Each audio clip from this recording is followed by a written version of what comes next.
যাত্রাপথে সবথেকে বেশি গুরুত্বপূর্ণ হলো সম্পর্ক। কারণ এই সম্পর্কগুলো আমাদের সেই ব্যক্তির সাথে পরিচিত করায় যাদের হাত ধরে আমরা এই জীবনযাত্রার পথে অগ্রসর হই। এবার এই সম্পর্কে আপনার কথাবার্তা, আপনার ব্যবহার, এটা অত্যন্ত গুরুত্বপূর্ণ।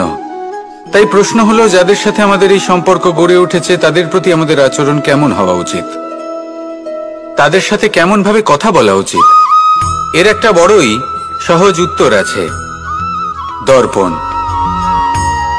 আপনি নিজেকে যেভাবে দর্পণে দেখেন সেভাবেই দর্পণের দিকে তাকান এবং কল্পনা করুন যে আপনার স্থানে সেই ব্যক্তি আছে আর সে আপনাকে দেখছে।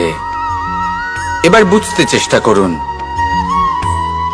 যে আপনার কেমন ব্যবহার হওয়া উচিত, তার আপনার ব্যবহার কেমন হলে ভালো লাগবে আর কেমন হলে তার অনুচিত বোধ হবে।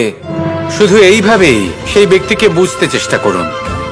কখনো কোনো মানুষের ভালোবাসার প্রয়োজন হয়, কখনো পথপ্রদর্শনের প্রয়োজন হয়, কখনো তিরস্কারের প্রয়োজন হয়, কখনো কটু সত্যের প্রয়োজন হয়, বা কখনো শুধু সঙ্গর প্রয়োজন হয়। যদি দুজন ব্যক্তি এভাবেই একে অপরকে বুঝে অগ্রসর হন তাহলে এই সম্পর্ক আজীবন চলতেই থাকবে। আসুন আমার সাথে ভালোবেসে বলুন, রাধা রাধা। মানুষ সংঘর্ষ করেন জীবনের সামনে এগোনোর জন্য, সাফল্য লাভ করার জন্য, মহান কর্ম করার জন্য। কখনো সে জীবনে একা হয়ে যায়, আবার কখনো তার জীবনে অনেক সংখ্যক লোক চলে আসেন, তাদের সাথে ভিন্ন ভিন্ন ধরনের সম্পর্ক গড়ে ওঠে। কিন্তু তখনই সাবধান থাকা প্রয়োজনীয়, কারণ সব সম্পর্ক সত্য হয় না। যেমন দেখবেন, যখন সাফল্য আসে তখন জীবনে অনেকগুলো সম্পর্কও আসে, নতুন নতুন সম্পর্ক গড়ে ওঠে। কিন্তু যখন ব্যর্থতা আসে তখন খুব কম সম্পর্ক গড়ে ওঠে। আর বেশিরভাগ সময় এই ব্যর্থতার সময় গড়ে ওঠা সম্পর্ক আজীবন আপনার সাথে থেকে যায়। সাফল্য হোক বা অসফলতা, তার কোনো প্রভাব সেই সব সম্পর্কে পড়ে না। সেখানে সাফল্যের পরে যে সম্পর্ক গড়ে ওঠে, বেশিরভাগ সময় এমনও দেখা যায় যে তার মধ্যে বেশিরভাগ মানুষ আপনাকে নিজের কাজে লাগাবেন, আপনাকে ব্যবহার করবেন, সময় এলে পরে আপনাকে ঠকাতেও পারেন। এর অর্থ এটা নয় যে আপনি জীবনে নতুন সম্পর্ক বানাবেন না, অবশ্যই বানাবেন, কিন্তু ব্যক্তি এবং সম্পর্কের পরখ করা আবশ্যক, আর সময় সময় সেটা করা আবশ্যক। যে কটি সম্পর্ক আপনার জীবনে আছে, যারা আপনার সাথে জড়িয়ে সারা জীবন, যারা আপনার সাথেই থাকবেন, তাদের যত্ন নিন আর তাদের সাথেই অগ্রসর হন। আর আমার সাথে ভালোবেসে বলুন, রাধা রাধা। এই জীবন যেটা আপনি যাপন করেন, জানিয়ে আপনার এত অহংকার, বলুন এই জীবনে আপনার কি আছে? আপনাকে জন্ম দিয়েছেন আপনার মাতা, তারপর আপনাকে হাঁটতে শিখিয়েছেন, কথা বলতে শিখিয়েছেন, ভাষা শিখিয়েছেন, আরো অনেক কিছুই শিখিয়েছেন আপনার গুরু বা আপনার মাতা পিতা, অথবা এই সংসার, ব্যবসা, বাণিজ্য, এই সবকিছুর সাধন অন্য কেউ দিয়েছেন। ধন অর্জন করার সাধনও অন্য কেউ দিয়েছেন, ধনও অন্য কারোর থেকেই লাভ করা হয়েছে, সম্মানটাও অন্য কোনো ব্যক্তি আপনাকে দিয়েছেন। জন্মের পর প্রথম স্নানও অন্য কারোর হাতে করতে হয়েছে, মৃত্যুর পরেও অন্তিম স্নানটাও অন্য কেউ করাবে। তাহলে এই সংসারে আপনার নিজের কি আছে? জীবন, শুধু এটাই আছে যেটা আপনার নিজের। আর এই জীবনকে উচিতভাবে যাপন করুন, পূর্ণরূপে তার সদ্ব্যবহার করুন, আর শ্রেষ্ঠ থেকে শ্রেষ্ঠ কর্ম করুন। যদি সময় এলে পরে অন্য কেউ আপনাকে কিছু দেয়, আপনার যেটার প্রয়োজন ছিল, তাহলে সময় এলে আপনাকেও অন্যদের সব কিছুই দেওয়া উচিত। এই জীবনে যা কিছুই লাভ করেছেন তা উচিতভাবে ভালোবেসে উপভোগ করতে শিখুন, সবার মধ্যে ভাগ করে দিতে শিখুন। মনে রাখবেন, এই সংসারে এমন কিছুই নেই যা আপনার আর চিরকাল আপনার কাছেই থাকবে। আসুন আর আমার সাথে ভালোবেসে বলুন, রাধা রাধা। মানুষের জীবনে যখনই কোনো বিপদ আসে, মানুষ নিজের আশেপাশে দেখে, অন্য কাউকে খোঁজে, ভাবে কেউ এসে তাকে সাহায্য করবে। সে আশা করে যে কোনো ব্যক্তি এসে তার হাত ধরবে আর সেই বিপদ থেকে তাকে মুক্তি দেবে। কিন্তু প্রকৃতি আমাদের এই শিক্ষা দেয় না। কখনো কোনো পাখিকে দেখবেন, একটা পাখি যখনই কোনো ঝড় আসে কি করে? একটা ঝড় এসে তার বাসা ভেঙে দিয়ে যায়, তার বাসা নষ্ট করে দিয়ে যায়। সেই পাখি কিন্তু অপেক্ষা করে না যে কে তাকে এসে সাহায্য করবে। সে কখনো আশা করে না যে কেউ এসে তাকে আশ্রয় দেবে।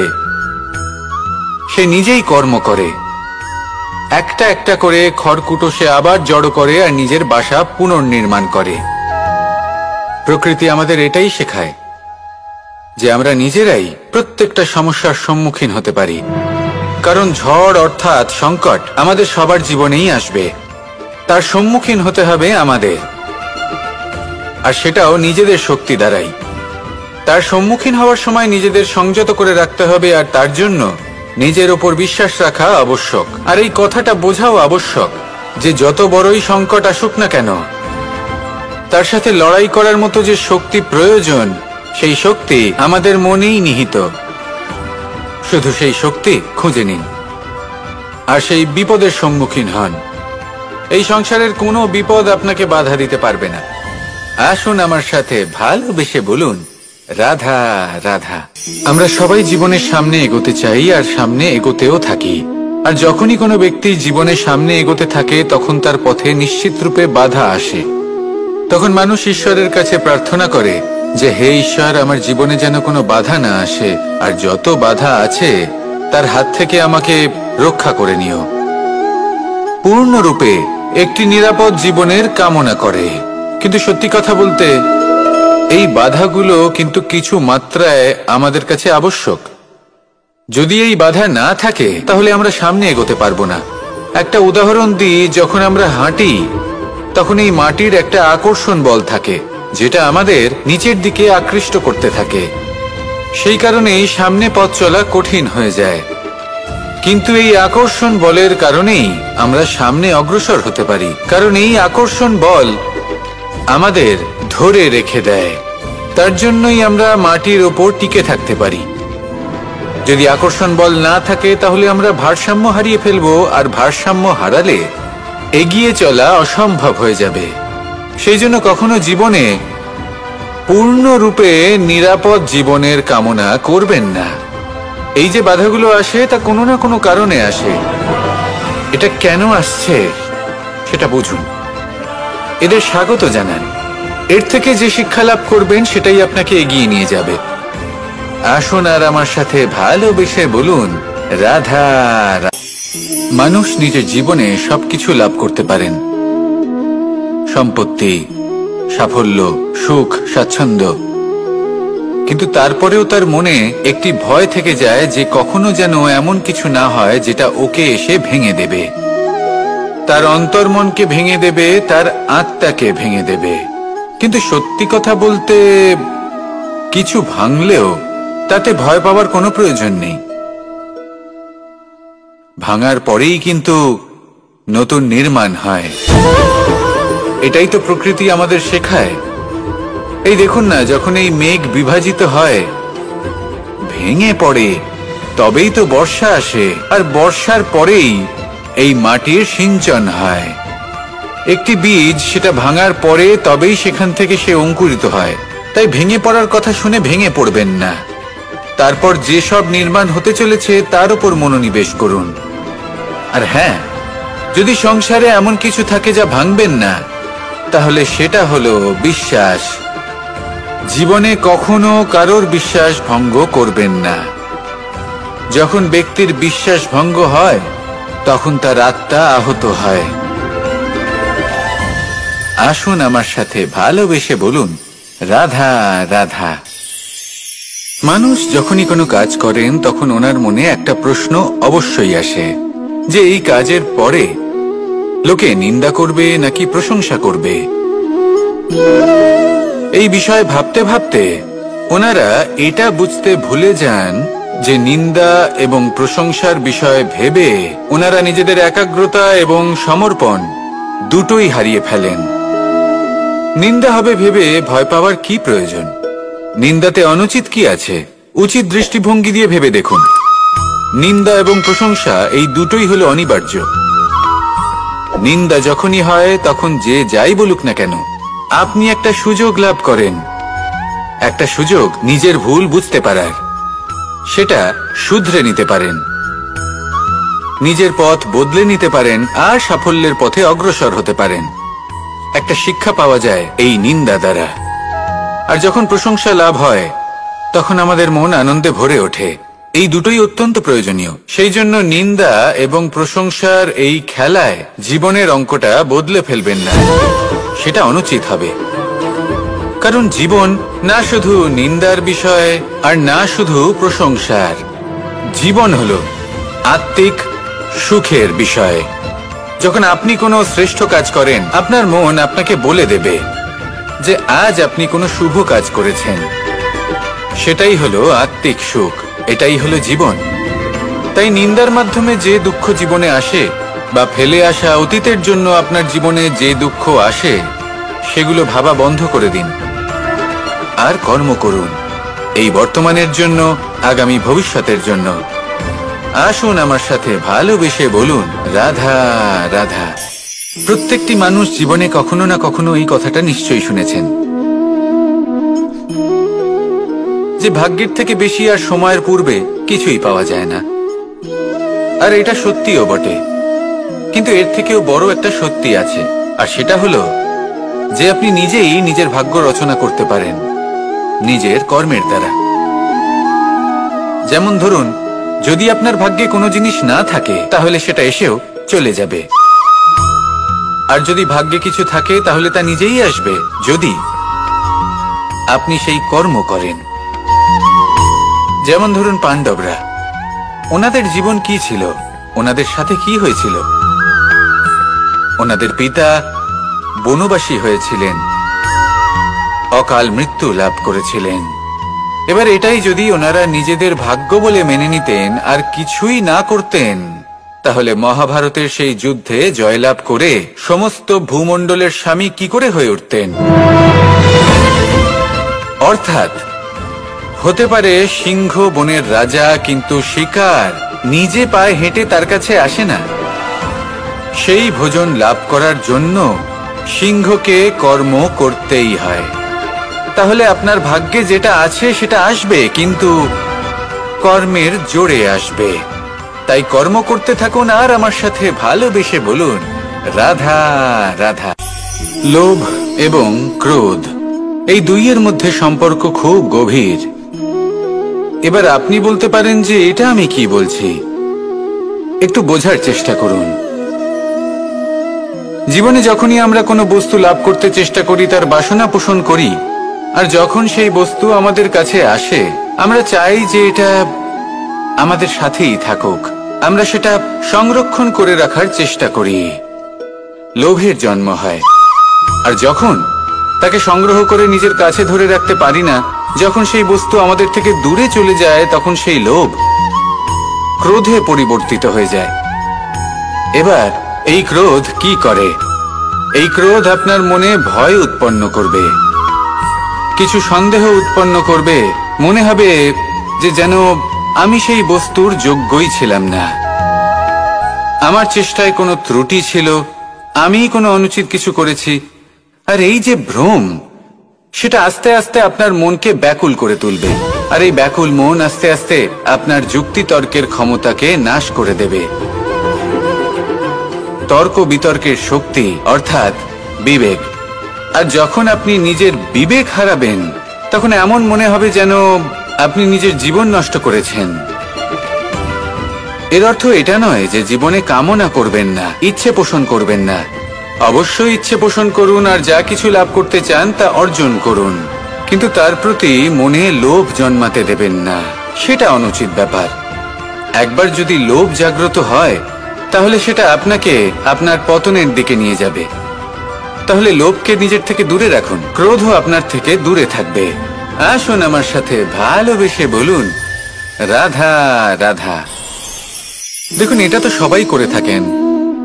ধনের কামনা করা, ধন অর্জন করা, ঈশ্বরকে ধন্যবাদ জানানো সবাই করেন, কিন্তু ফল সবাই পান না। কারণ বেশিরভাগ মানুষই পেছনে ফিরে তাকিয়ে এটা ভাবেন যে আমরা তো জীবনটা যাপনই করলাম না। এই জীবনে সবকিছু আছে, সম্পত্তি আছে, স্বাচ্ছন্দ্য আছে, সাফল্য আছে, শুধু সুখ আর শান্তি নেই। এবার এরকমটা কেন হয়? এর পেছনে কারণটা কি? কারণ হলো এটাই যে জীবনে বাঁচার যে বিধি আপনি নির্বাচন করেছেন তা কিছুটা অনুচিত। জীবনে কিভাবে বাঁচা উচিত, জীবনযাপন কিছুটা রীতি মেনে করা উচিত। অর্থাৎ সবাইকে ভালোবাসুন, কারোর সাথে ছলনা করবেন না, সম্পর্ক গড়ে তুলুন, তা পালন করুন।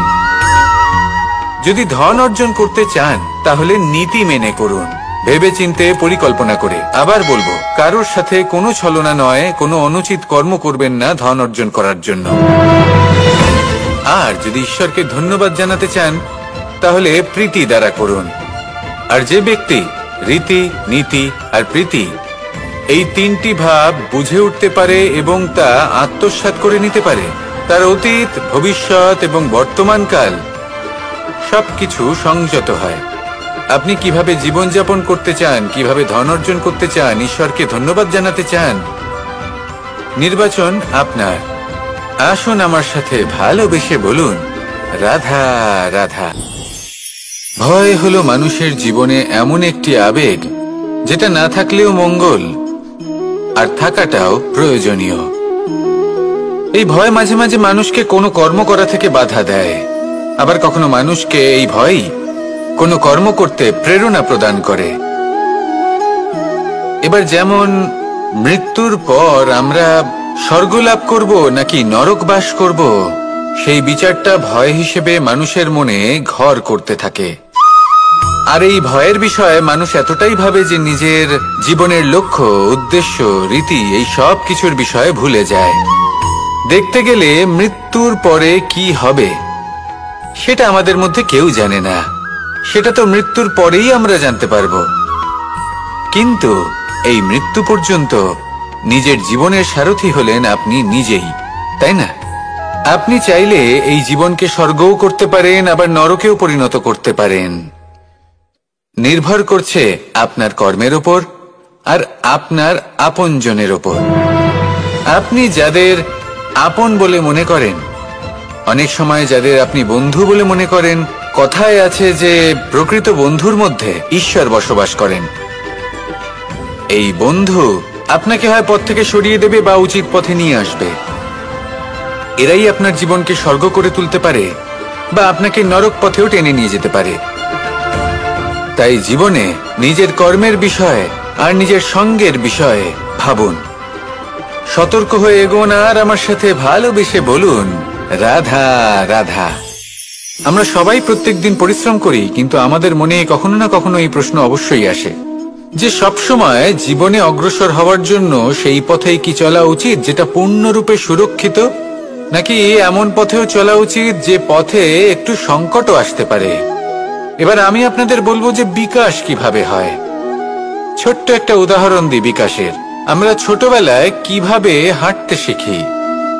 যখন আমরা শিশু অবস্থায় থাকি তখন আমরা একটি পা মাটিতে রাখি, দ্বিতীয় পাটি আমরা শূন্যে উত্তোলিত করি, তারপর সেই পা আমরা আবার মাটিতে রাখি আর তার উপর ভিত্তি করে আমরা আবার অন্য পাটা ফেলি। ঠিক এভাবেই আমরা হাঁটতে শিখে যাই। এবার এক্ষেত্রেও আমরা ছোট্ট একটা ঝুঁকি নিই, আর সেটা হলো যে আমরা পাটি শূন্যে উত্তোলিত করেছি। এতে বিপদ হলো এটাই যে আমরা ভুল করে নিজের ভারসাম্য হারাতে পারি, পড়ে যেতে পারি। অনেকবার পড়েও যাই, কিন্তু তারপরে কি হয়, আমরা আবার উঠে দাঁড়াই আর চলতে শুরু করে দিই, আর ঠিক এভাবেই আমরা হাঁটতে শিখে যাই। এমন জীবনেও হয়।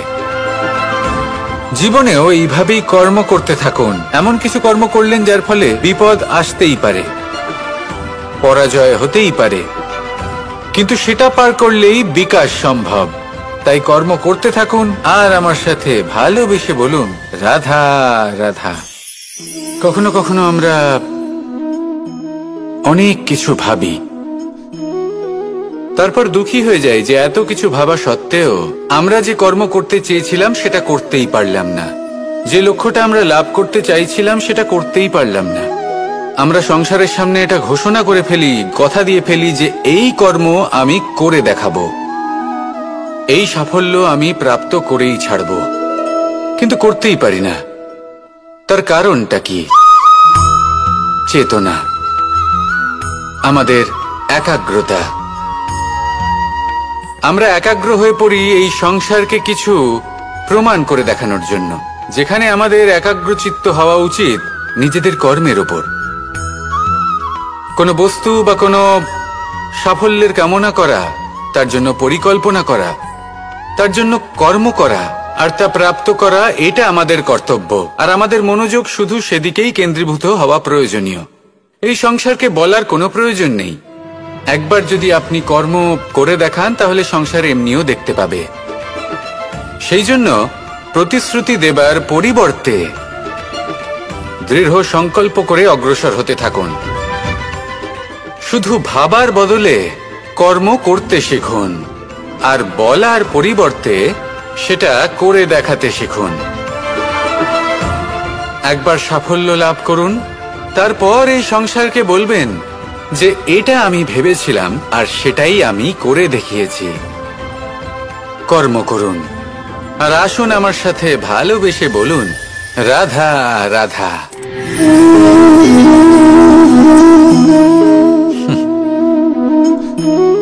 এই স্মৃতিগুলি কি অসম্ভব মূল্যবান, তাই না? শুধু তাদের প্রয়োজন হলো একটি মাধ্যম। যেমন মাখনে ভরা এই মাটির হাঁড়ি দেখে আমার বৃন্দাবনের কথা মনে পড়ে গেল। দেখতে গেলে দ্বারকাধীশ যখন চাইবেন, যেখানে চাইবেন, সর্বোত্তম প্রজাতির মাখন খেতে পারেন। কিন্তু সেই মাখনে, বৃন্দাবনের মাখনের মতো সেই আনন্দ, সেই প্রেম কোথায় আছে? বৃন্দাবনে গোপীদের হাঁড়ি ভেঙে মাখন খাওয়া, বাড়িতে লুকিয়ে চুরিয়ে ঢোকা, পরিশ্রম করা, চুরি করে হাঁড়ি ভেঙে মাখন খাওয়া, তার মধ্যে যে আনন্দ ছিল সেটা কোনো পাত্রে রাখা মাখনে কি পাওয়া যায়? মায়ের বকা খাওয়া, মায়ের প্রেম অনুভব করা, ওনার হাত থেকে মাখন খাওয়া, যমুনার তটে বসে গোপীদের সাথে হাসি ঠাট্টা করা, রাধাকে উত্ত্যক্ত করা, বৃন্দাবনের স্মৃতিগুলি হলো অমূল্য। যখনই সেগুলো স্মরণ করি তখন এই মন প্রফুল্ল হয়ে ওঠে। কিন্তু আপাতত আমি এই মাখনটা খেয়ে তৃপ্তি লাভ করব। আপনিও আপনার জীবনের সেই অমূল্য অদ্ভুত মুহূর্তগুলোকে স্মরণ করুন এবং আনন্দিত থাকুন। আমার সাথে ভালোবেসে বলুন, রাধা রাধা। কখনো কখনো আমাদের নিজেদের ভাবনা চিন্তাই জীবনের পথে অগ্রসর হতে বাধা দেয়। আমাদের চিন্তা ভাবনা আমাদের সীমাবদ্ধ করে দেয়।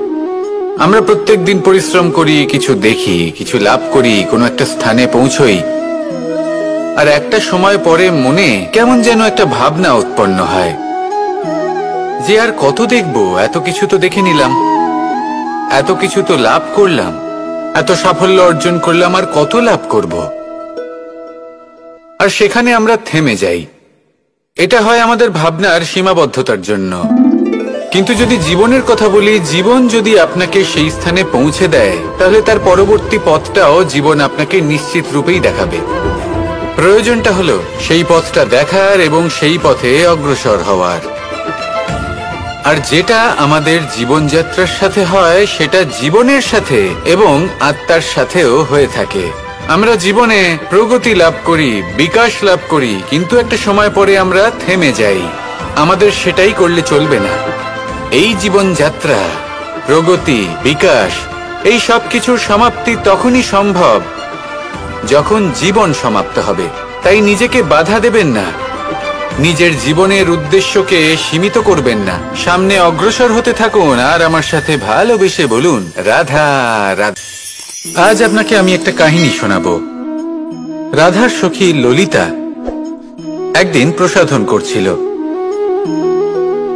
ও দর্পণে নিজেকে দেখল, আর তখন ওর প্রসাধন ওর ভালো লাগলো না। ও বারংবার নিজের প্রসাধন বদলাতে থাকলো আর দর্পণের দিকে তাকালো। কখনো ফুল বদলালো, কখনো বস্ত্র বদলালো, কখনো আভূষণ বদলালো। কিন্তু কিছুতেই নিজের প্রসাধন ওর ভালো লাগলো না। ওর মনে হতে লাগলো যেন ওর রূপ ওকে ত্যাগ করেছে। ও এই কথা রাধাকে বলল।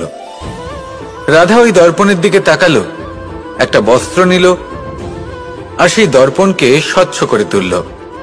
তারপর ললিতা ওই দর্পণের দিকে তাকালো আর ও নিজের উদ্ভাসিত রূপ দেখতে পেল, নিজের সৌন্দর্য দেখতে পেল।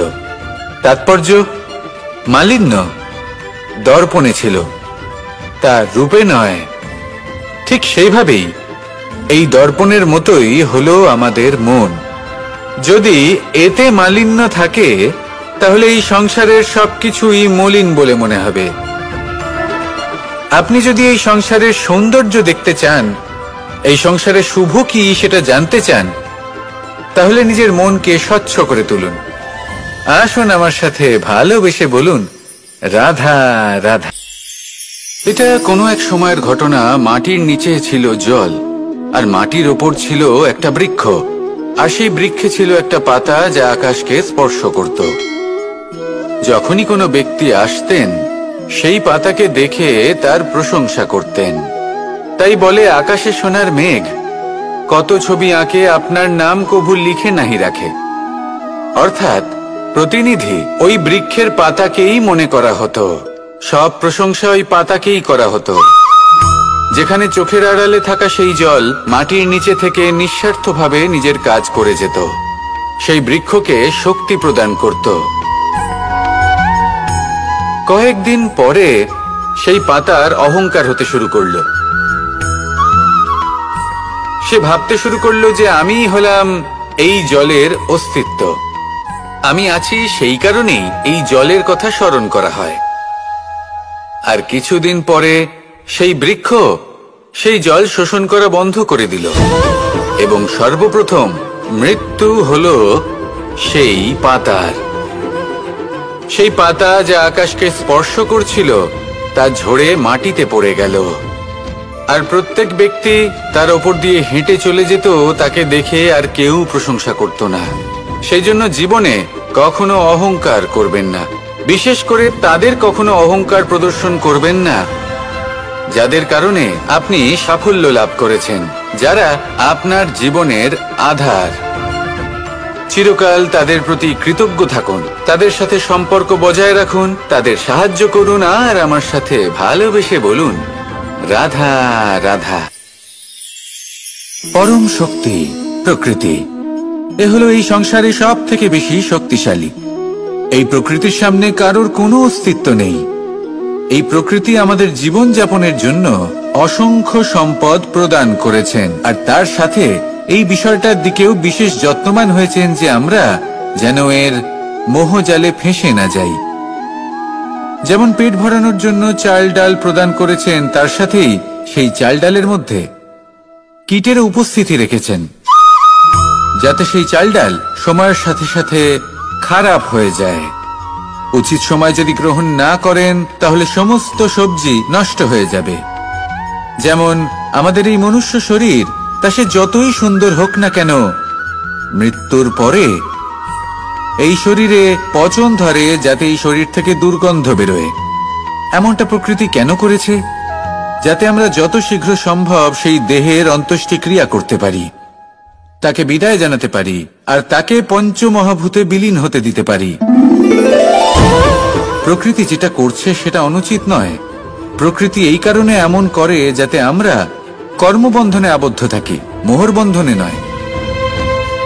যেমন ধরুন এই শস্য, ধরুন আপনি চেষ্টা করছেন এই শস্য পেতে, এবং আপনার জীবনে সেই শস্য আপনি লাভ করছেন অত্যাধিক মাত্রায়, তাহলে তা ভোগ করুন, আর বাকি শস্যটা সবার মধ্যে ভাগ করে দিন, যাতে অন্যেরও পেট ভরে তাতে। যদি আপনি সাফল্য লাভ করেন, শ্রেষ্ঠ কর্ম করেন, শ্রেষ্ঠ ব্যক্তি হয়ে ওঠেন, তাহলে কখনো অহংকার করবেন না, অহংকারী হয়ে উঠবেন না। সেই সাফল্য, সেই শ্রেষ্ঠত্বর সদ্ব্যবহার করুন অন্য কারোর জীবন প্রকাশময় করার জন্য। তবেই আপনার সেই সাফল্য, আপনার শ্রেষ্ঠত্ব জীবনে আরো ঊর্ধ্বমুখী হবে। সবার শেষে আমরা সবাই পঞ্চমহাভূতে বিলীন হয়ে যেতে চলেছি। উচিতভাবে এই জীবনের সদ্ব্যবহার করুন, কর্মের সাথে জড়িত থাকুন, এই প্রকৃতির পথপ্রদর্শন মানতে থাকুন, আর আমার সাথে ভালোবেসে বলুন রাধা রাধা। এই ফুল কি সুন্দর হয়, তাই না? মন মোহিত করে দেবার মতো রং, সুগন্ধ, আর এতটাই কোমল হয় যে খুব সহজেই আপনি একে পিষে দিতে পারেন। এই ফুল আপনাকে কিছুই বলবে না, প্রতিবাদও করবে না, আপনাকে আঘাতও করবে না, আপনি কোনো চিৎকারও শুনতে পাবেন না। শুধু যাওয়ার সময় আপনার হাতে মধুর একটা সুবাস রেখে যাবে।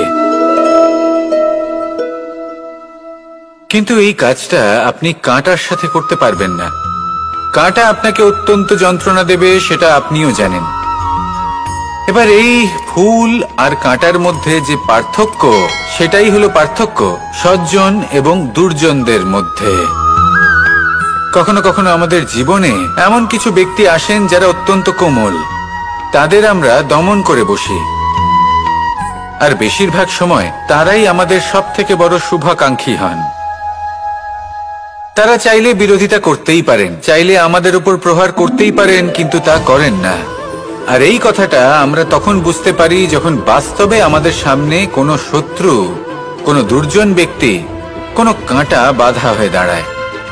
তাই জীবনে কোনো ব্যক্তি যদি নীরব থাকে, কোমল হয়, তাকে দমন করবেন না। হতে পারে সেই ব্যক্তি আপনার জীবনের সবথেকে বড় পুঁজি হয়ে ওঠেন। আসুন আমার সাথে ভালোবেসে বলুন রাধা রাধা। এই সংসারে এক, এই সংখ্যাটি অত্যন্ত শক্তিশালী। আপনি জীবন যাপন করেন একবার, জন্মগ্রহণ হয় একবার, মৃত্যু আপনি একবারই লাভ করেন। এই এক সংখ্যাটি অত্যন্ত গুরুত্বপূর্ণ। যদি আপনি এককে একের বিরুদ্ধে করে দেন, তাহলে সেটা হলো রাজনীতি। মানুষ সেখানে ষড়যন্ত্র করতে শিখে যায়। আর যদি আপনি এককে একের সাথে মিলিত হতে না দেন, তাহলে সেটা কূটনীতি হয়ে দাঁড়ায়, মানুষ সেখানে ছলনা করতে শিখে যায়। এবার যদি আপনি এককে একের সাথে মিলিত করে দুই করে দেন, তাহলে সেটা গণনীতি হয়ে দাঁড়ায়। মানুষ সংগ্রহ করতে শেখে, লাভ করতে শেখে।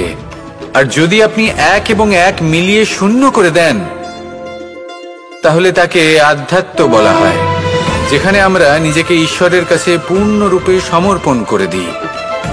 আর যদি আপনারা এক আর এক, এই দুইকে মিলিয়েও একই থাকতে পারেন, তাহলে তাকে প্রেম নীতি বলা হয়।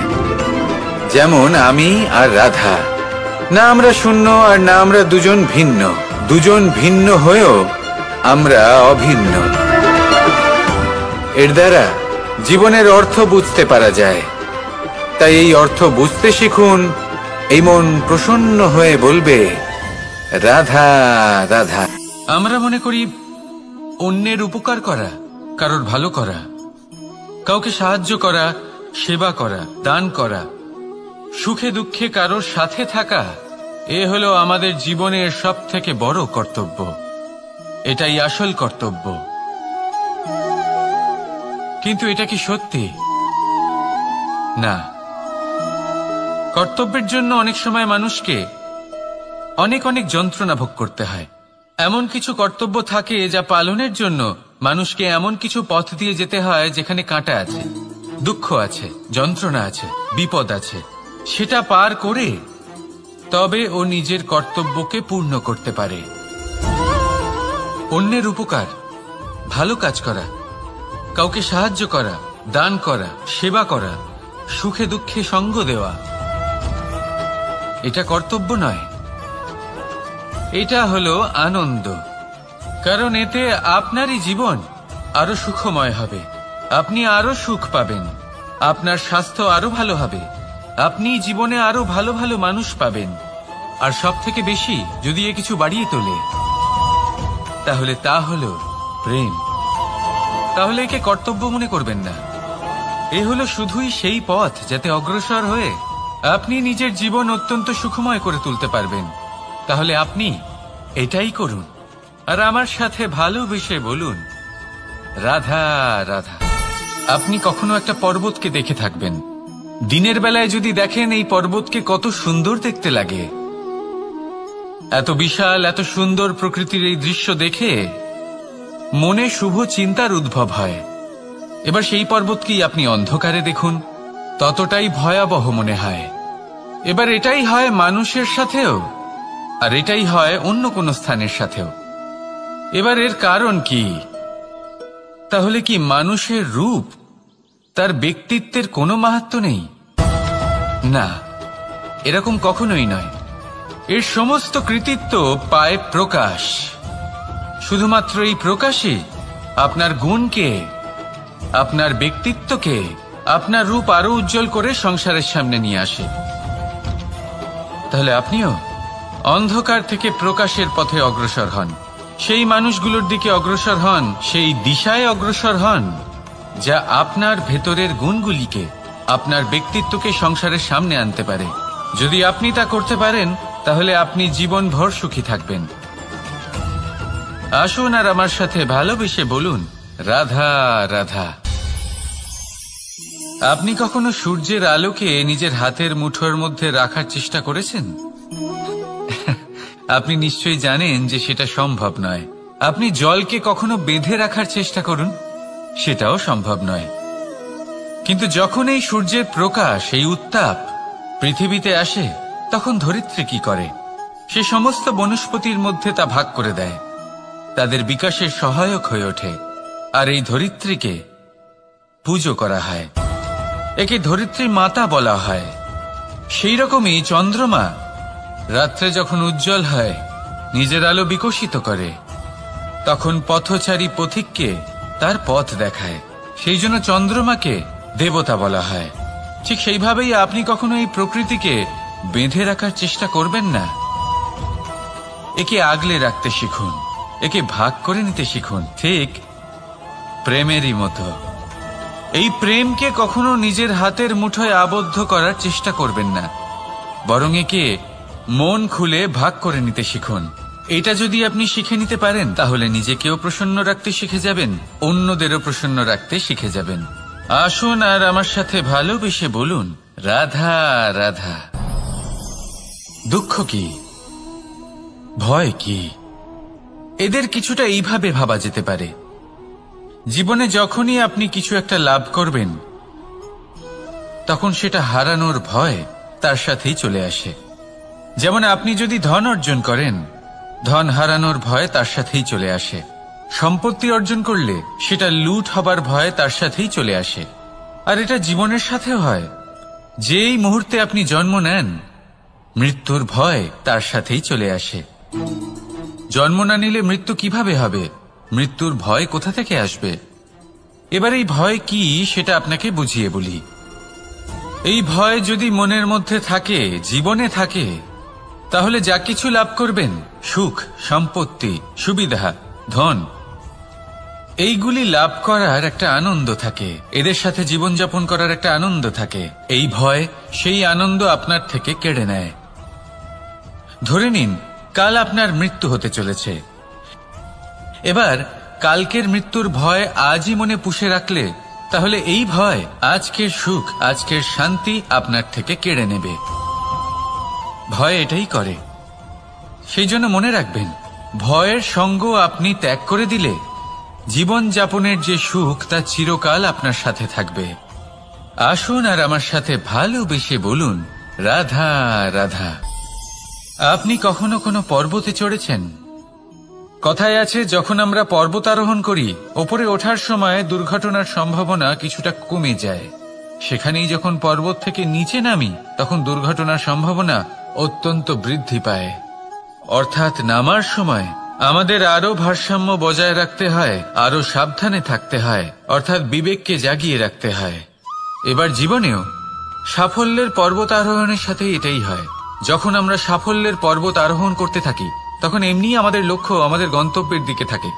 আমরা নিরন্তর পরিশ্রম করি, চেষ্টা করতে থাকি, আমাদের মধ্যে সেই উৎসাহ থাকে, সেই সাহস থাকে। কিন্তু একটা কথা সত্যি, সমস্ত আরোহণের পরে অবরোহণ থাকে।